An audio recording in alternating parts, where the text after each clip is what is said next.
यो यस्तो संगठनको अधिवेशन भइरहेको छ कि यो बालगुरु सदानन्दको तपोभूमिमा योगमाया जस्तो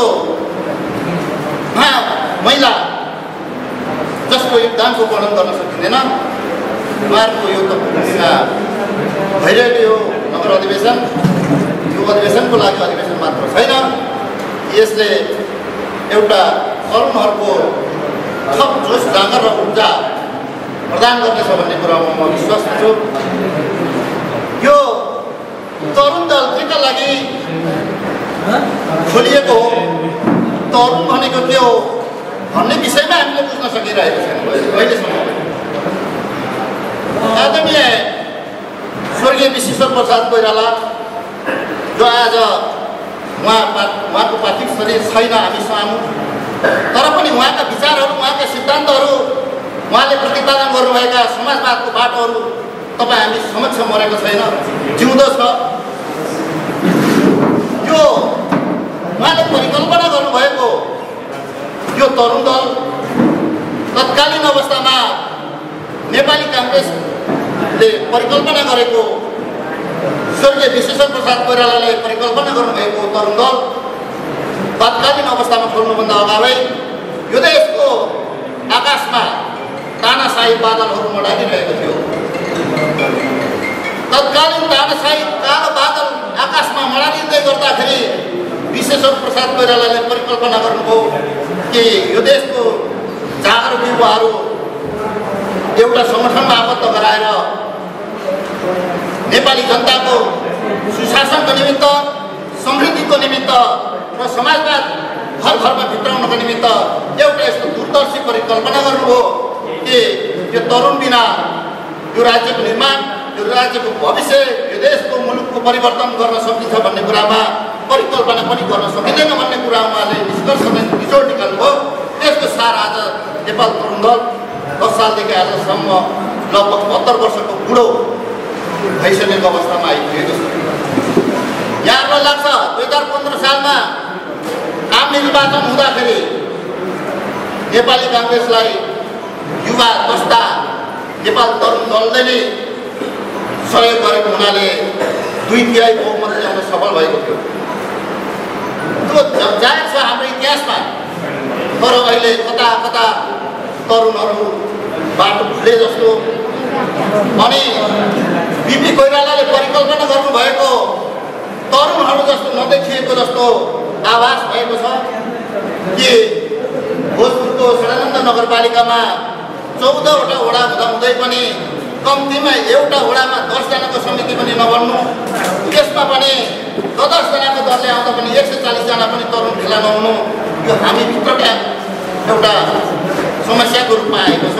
यो यहाँ मात्र होइन, यो जिल्लाभरिको कुरा हो, यो राष्ट्रभरिको कुरा हो कि तरुण यस्तो अवस्थामा छ कि अहिले तरुणलाई वास्तवमा बिपीले भन्नुभयो जस्तो, बिपीले परिकल्पना गर्नुभएको जस्तो तरुणको स्वरूप छैन भनेर उहाँले बुझाउनु भएको छ। बिपी कोइरालाको आत्मवृत्तान्तमा कथामा के कुरा स्पष्ट हुन्छ भने तरुण भनेको यस्तो शरीर भएको युवा हुनुपर्छ कि बुढी भ्यात्त नभएको, चुस्स दारी नपालेको, आँखी भाउ ठाडो भएको र हेर्दा पनि त्यो मृगको जस्तो शरीर आकार र प्रकार भएको चाहिँ युवा चाहिँ तरुण हुन सक्छ भनेर उहाँले एउटा परिकल्पना गर्नुभएको थियो। तर अहिले म देख्छु तरुणहरू त भ्यात्त बुढी फुटेको जस्तो, फुलेको जस्तो, चुस्स दारी पालेको जस्तो, यसरी तरुणको अहिलेको अवस्था यसरी परिमार्जित हुँदै जाँदैछ र समय सापेक्ष चाहिँ परिवर्तन हुँदै गएको देखिन्छ। भनाइको मतलब के हो भने तरुण त त्यति बेलाको तत्कालीन अवस्थाको चाहिँ सञ्चारको कुरा हो। तरुण दल भनेको तरुणको दस्ता भनेको कि त्यति बेलाको तत्कालीन अवस्थाको चाहिँ सञ्चार हो। अहिलेको जस्तो टेलिफोन हो, मोबाइल हो, फेसबुक हो, टिकटक हो, इन्स्टाग्राम, किनभने तत्कालीन अवस्थामा भुलाक बाहेक सञ्चारको माध्यम थिएन। त्यो राज्यमा नेपाली काङ्ग्रेसको समाजवाद बिपीको परिकल्पना गरिराख्नु भएको उहाँले ल्याउनु खोज्नु भएको समाजवाद चाहिँ कसरी सिद्धान्तलाई चाहिँ अथवा नेपाली काङ्ग्रेसको सही कार्यहरूको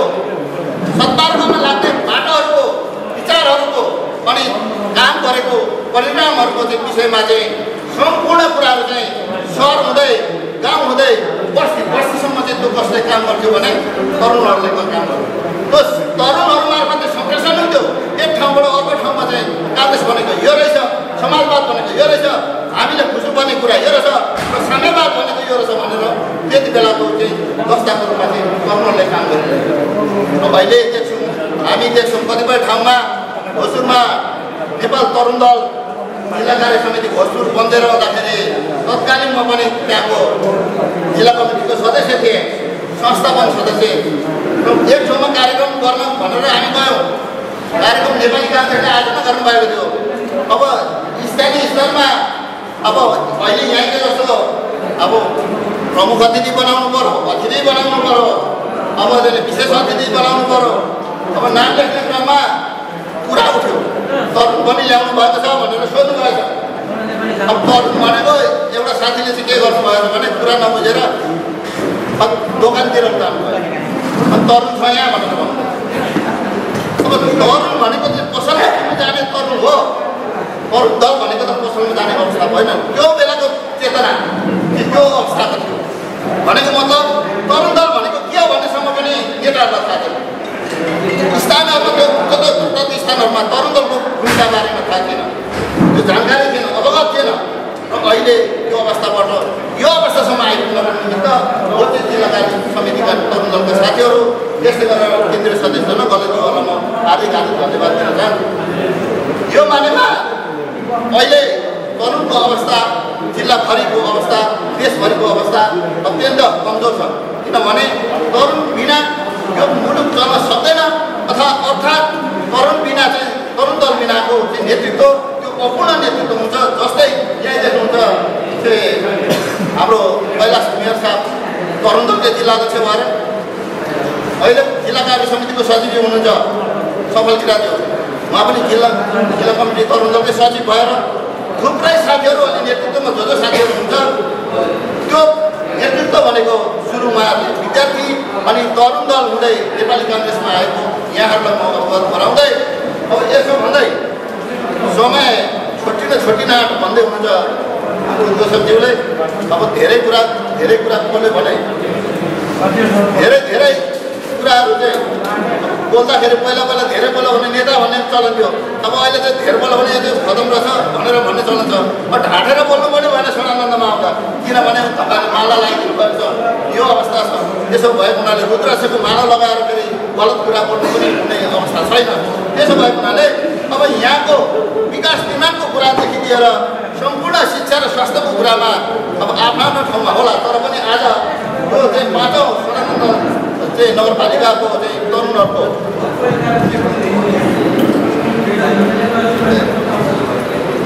माफ गर्नु होला, यहाँ यो अवस्थासम्म ल्याउनको निम्ति हाम्रो ज्योति पौडेल होइन जिल्ला कमिटीको अध्यक्षजी हुनुहुन्छ, केन्द्रीय सदस्य कलेजी हुनुहुन्छ, त्यस्तै गरेर जिल्लाको अध्यक्ष सरोज पटेलजीहरू हुनुहुन्छ। उहाँलाई पुनः म हृदयदेखि धन्यवाद दिन चाहन्छु। यसो भन्दै मैले मेरो आफ्नो विचारहरू राखिरहँदा होइन यहाँहरूले ध्यानपूर्वक सुनिदिनु भएको छ। त्यसो भएको हुनाले यहाँहरू आफ्नो ठाउँबाट आफ्नो कामको बावजुद पनि यस हलमा उपस्थित भएर हाम्रो कर्ममय यस 5औँ अधिवेशनलाई सफल पार्न आउनुभएकोमा र मेरो व्यक्तिगत कुराहरू सुनिदिनु भएकोमा यहाँहरूलाई धेरै सुनको माला अनि हामीलाई यो माला लगाइदिनु भएको छ, रुद्रको माला यसो भन्दै यहाँहरूसँग मेरो शब्दहरू अर्थात् मिलेको फुटेको शब्दहरू जोडेर ताने कुनै गरेर बोलेको कुराहरूलाई सुनिदिनु भएको सुनको माला भन्दै यहाँहरूसँग सुविधा अर्थ जय